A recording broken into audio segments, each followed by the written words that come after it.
C'est quoi l'empathie? Alors, l'empathie, basiquement, la définition, c'est savoir, enfin, la capacité à réussir à se mettre à la place de quelqu'un, comprendre ses émotions. Alors, on peut s'arrêter là. Ça va être une définition un peu floue si on s'arrête là, surtout si on travaille dans le social, parce qu'on a besoin d'avoir une finesse de ce vocabulaire, car l'empathie, on l'utilise énormément. C'est une posture qu'on va toujours utiliser, que ce soit avec les enfants, avec les familles qu'on accueille, avec notre équipe. Et du coup, c'est important d'en comprendre les limites.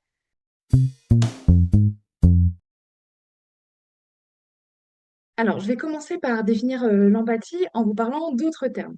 Je fais souvent ça. Alors, on peut d'abord parler de compassion. Alors, la compassion, c'est quoi? Vous voyez une personne qui arrive, qui a un besoin, qui a un souci, voilà, on pourrait dire qu'elle est au fond du trou, voilà. Elle a quelque chose et elle vient vous voir suite à ça. Il y a un schéma d'ailleurs qui est très connu, que vous pouvez trouver sur Internet, qui reprend exactement les termes dont je vais vous parler. Donc, dans la compassion, c'est quoi? C'est voir cette personne qui a un besoin, qui vient vous voir pour un besoin, et constater, mais dire, bah ok, mais je ferai rien en fait. Je compatis. D'accord, je comprends, mais je ferai rien et je ne t'aiderai pas, je ne t'en donnerai rien. Évidemment, c'est une posture qu'on ne va pas adopter dans le travail social, mais c'est pas non plus une posture. On dit souvent c'est la posture du gros méchant de la compassion, pas du tout. Regardez, ma voisine vient sonner chez moi parce qu'elle a besoin de sucre. J'ai pas de sucre chez moi. Je vais pas lui dire, je vais aller en acheter pour vous. Non. Je lui dis, ben, je suis désolée, mais je vais pas pouvoir vous aider. C'est pas dans mes cordes, c'est pas dans mes compétences. Ça permet aussi de garder cette limite quand on est travailleur social et de se dire, ben, des fois, on peut pas tout solutionner et on n'est pas le sauveur des familles qu'on accompagne. Et des fois, il faut orienter les familles. On peut pas avoir réponse à tout et on a des limites de compétences. Ensuite, on va pouvoir parler de ce qu'on appelle la sympathie. Alors, la sympathie, comment on réagit? Toujours même situation, vous avez une personne qui vient vous voir, qui a un besoin particulier, une demande particulière, ou qui est au fond du trou, hein, je mets des grands guillemets. La sympathie, en fait, c'est tellement se mettre à sa place, c'est pour ça que j'aime pas trop cette définition, elle est floue, tellement se mettre à la place de la personne qu'on va finir par nous aussi ressentir les émotions que la personne ressent. Si elle est triste, on va être triste avec elle. Si elle est en colère, on va être en colère avec elle. Je sais pas, la personne qui vient vous voir, ça peut être un parent hein, qui est pas bien. Vous voyez qu'elle est pas bien et elle vous dit, ah oui, j'ai perdu mon père cet après-midi. Elle se met à pleurer. Et vous vous mettez à pleurer avec elle. Vous êtes vachement triste pour elle. Sauf que quand on est dans cette posture-là de la sympathie, en fait, on ne peut pas aider les personnes. On ne peut pas accompagner, pardon, les personnes parce que on ressent ce qu'elle ressent. Du coup, nous aussi, on est bloqué dans l'émotion. Donc, on peut vivre l'émotion avec elle, très bien, mais c'est pas une posture professionnelle et c'est pas ça qu'on attend. Un professionnel, on attend de comprendre les émotions et de garder ce recul émotionnel, en fait, de pas les ressentir. Nous, ce qu'on veut et ce qu'on essaye vraiment de valoriser, c'est cette posture d'empathie. L'empathie, c'est vous avez toujours cette même personne qui vient vous voir parce qu'elle a un souci, un besoin particulier, voilà, une émotion particulière. L'empathie, c'est dire, c'est avec nos neurones miroirs, hein, qu'on a tous, être capable de comprendre l'émotion.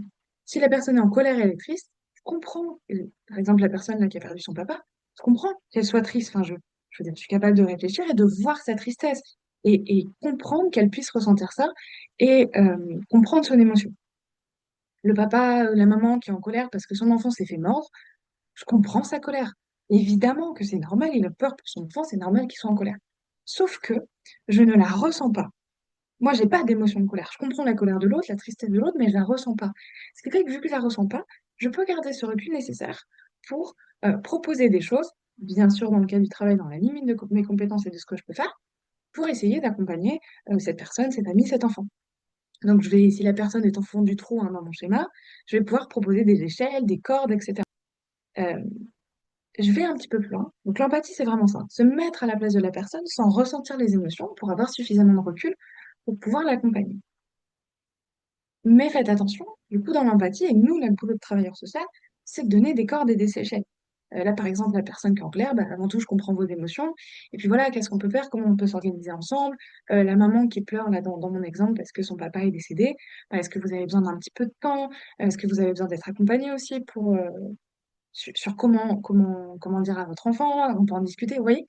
On peut comme ça essayer de donner des choses.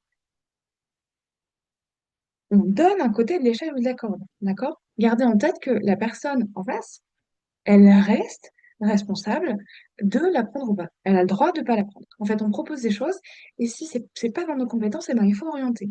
On ne peut pas tout faire et tout sauver et c'est pas pour ça qu'on n'est pas en empathie.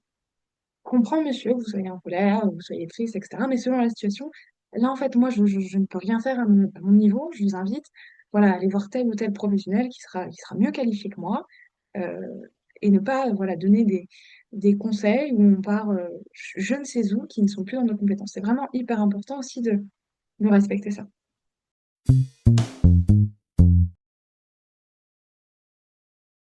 Donc, pour résumer, la compassion, je vois une personne en face de moi, mais je ne fais rien.